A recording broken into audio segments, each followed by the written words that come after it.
দালাল চক্রের খপ্পরে পড়ে মারধরের শিকার হয়েছেন শামসুদ্দিন মানিক, খোয়ালেন নগদ টাকা ও পাসপোর্ট। বিস্তারিত প্রতিবেদনে।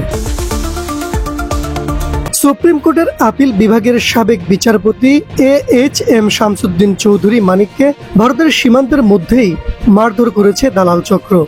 এ সময় ছিনিয়ে নেওয়া হয় তার সঙ্গে থাকা নগদ টাকা, মোবাইল ফোন, ব্রিটিশ ও বাংলাদেশি পাসপোর্ট। দালালদের সঙ্গে জড়িত আছেন এক মাঝিও, যে কিনা নদী পথে 15,000 টাকার বিনিময়ে পার করে দিয়েছিল এই বিচারপতিকে। সাবেক এই বিচারপতির আটক হওয়ার সময়ের ভিডিও সামাজিক যোগাযোগ মাধ্যমে ছড়িয়ে পড়েছে। সেখানে কথা বলার সময় তাকে পুরোপুরি বিধ্বস্ত দেখা গেছে।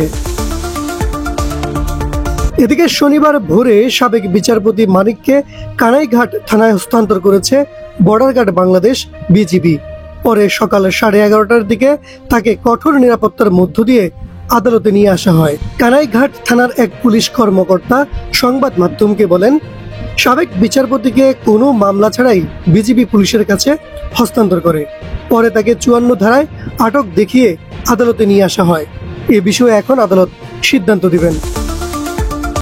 প্রকাশ হওয়া ওই ভিডিওতে তাকে বলতে শোনা যায়, আমি তোমাদের পয়সা দিয়ে দিব, আমার ভাই বোন দেবে না, আমি দিব, আমি তোমাদের পয়সা দিয়ে দিব। এ সময় তিনি বলেন, ওই ফালতু লোক দুইটারে আইনো না, আমি এই দেশে এত কষ্ট করে আইছি কি বাংলাদেশে ফেরত যাওয়ার জন্য। এদিকে বিজেপি সদস্যদের জিজ্ঞাসাবাদের অপর একটি ভিডিওতে দেখা যায় সাবেক বিচারপতি মানিকের গলায় একটি গামছা, যেটা ধরে রেখেছেন একজন বিজেপি সদস্য। তখন তার কাছে জানতে চাওয়া হয় বাড়ি কোথায়। উত্তরে তিনি বলেন মুন্সিগঞ্জ। নাম জানতে চাইলে তিনি বলেন, আমার নাম বিচারপতি শামসুদ্দিন চৌধুরী মানিক।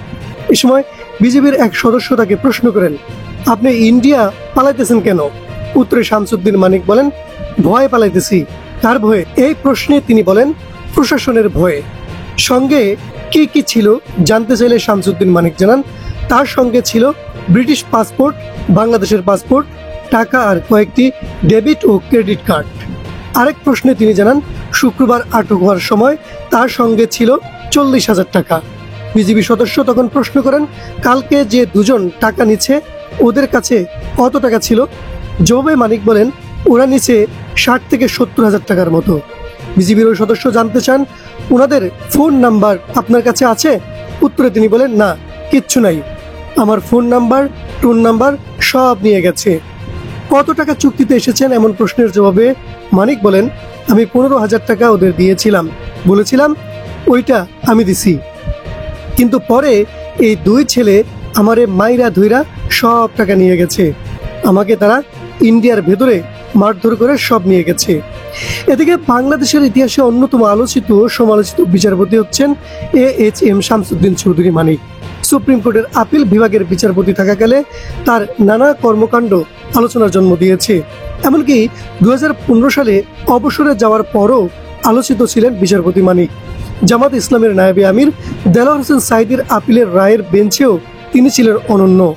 রায় কেবল তিনি দেলোয়ার হোসেন সাঈদীর মৃত্যুদণ্ডাদেশ দিয়েছিলেন। বিতর্কিত নানা কর্মকাণ্ডের কারণে প্রায় সব সময় আলোচনায় ছিলেন বিচারপতি মানিক। অবসরে যাওয়ার পরও 161টি মামলার রায় লেখা বাকি ছিল তার। এ নিয়ে তৎকালীন প্রধান বিচারপতি SK সিনহার সঙ্গে দ্বন্দ্বে জড়ান মানিক। বিগত আওয়ামী লীগ সরকারের হয়ে বিভিন্ন সময়ে বেশ কিছু মামলায় বিতর্কিত রায় দেন তিনি। সম্প্রতি কোটা সংস্কার আন্দোলন চলাকালেও বিভিন্ন গণমাধ্যমের টকশোতে অংশ নিয়ে শিক্ষার্থীদের নিয়ে নানা অশালীন মন্তব্য করেন সাবেক এই বিচারপতি।